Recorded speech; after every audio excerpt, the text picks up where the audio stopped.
Hi. Hi. Do you want to say something to your Iranian followers and audience? Yes. Hello.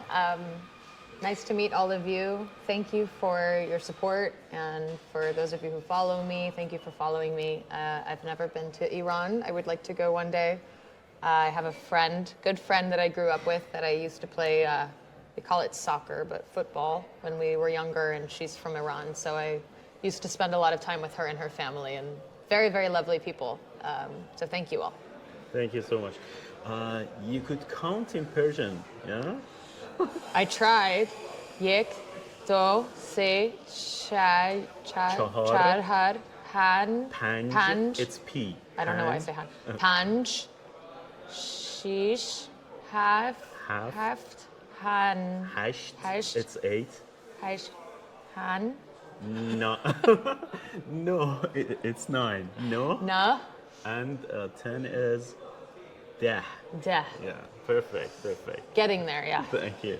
So, let's talk about Google Discover. How do you define Google Discover for someone who don't know it? What exactly it is? Yes. Google Discover is a product on Google devices like Android devices, as well as Google Search when you are on a mobile device. That is a curated, personalized list of articles, usually below the Google search bar. And it is completely customized to your history, your preferences, your interests, your location, and what Google knows about you. Absolutely, thank you. And how do you differentiate Google Discover from organic search? Yes. How different are they? So organic search is, different pieces of content or different web pages that are ranked in Google search results, depending on many different factors, ranking factors, as well as, again, personalization a little bit, localization, where the user is based, and Google's ranking algorithms will determine what's the best result for that user at the time that they're searching. And generally speaking, people in the same place will usually see more or less the same results ranking in the same order. Of course, there's some exceptions to that, but Google Discover is different because it's completely personalized, completely customized, and so no two people will see the exact same Discover results. And they call it queryless search, which means that you don't type a keyword, you just get the content when you go to your search bar. With organic search, you have to type the keyword to see the results. So, because of it's queryless, we call it no query. Yeah. We don't have keywords. Yeah. Keywords are the most clear things that we know, Yeah. and the intent is more complicated than keyword, and interest is so much complicated than intent. How can we target interests when we don't have any keyword? Yes. It's much more complicated. Yeah. I think understanding how to optimize content to appear in Google Discover is not only very complicated, Google will tell you it's not possible. Or that there's a few different things you should do, but other than that, you can't affect it because it has completely to do with the person's interests. So that's not true. I think there's a lot of things you can do, but it's not as clear as SEO, because with SEO you say, this is the keyword. I want to make my content be the best result for that keyword. I'm going to put the keyword in these places and do these different things. With Google Discover, you have to understand what we call like affinities. So this is another way of saying, what are the interests that the user has? What are the specific people, places, and things and activities and whatever it is? Entities and topics. Entities, topics that they care about. And Google's going to show them content in that affinity group.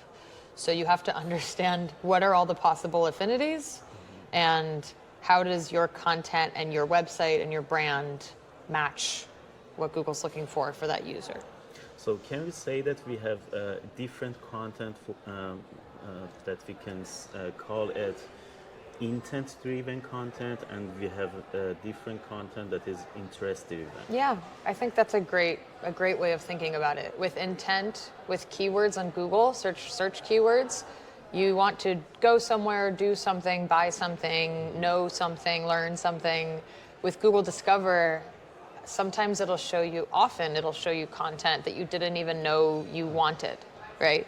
But because you're interested in the topic, it's interesting to you. So if your favorite celebrity had a fun dinner party last night, you didn't know that happened, but if that's in your Discover feed, you're like, I want to learn more about that. So that's the main difference. One is intent, like you said, and the other one is just interests. Yeah. It's amazing.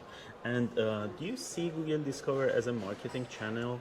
Does it work like that? Yes. My company and my team and I in the United States, we offer Discover consulting and Discover audits, but this is brand new.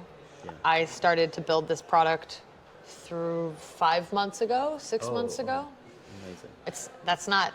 This is after several years of research and learning, and now we feel confident to be able to give clients advice about how Discover works, but most companies are not doing this. Yeah, absolutely. Do you think that Google Discover is limited to news agencies and yellow contents, or you think that it can work for e-commerces as well? Yeah. It's usually news, publishers, content, those types of sites usually are in Discover. But of course, other sites can appear there. Technically, any site can appear in Discover. There's some restrictions. You can't be adult content or violent content, certain things that Google doesn't allow, but e-commerce can appear there. Local businesses can appear there. But you need to have some kind of content that is engaging for the user, or if the user has a specific journey, like sometimes you'll see, okay, this user is going to university.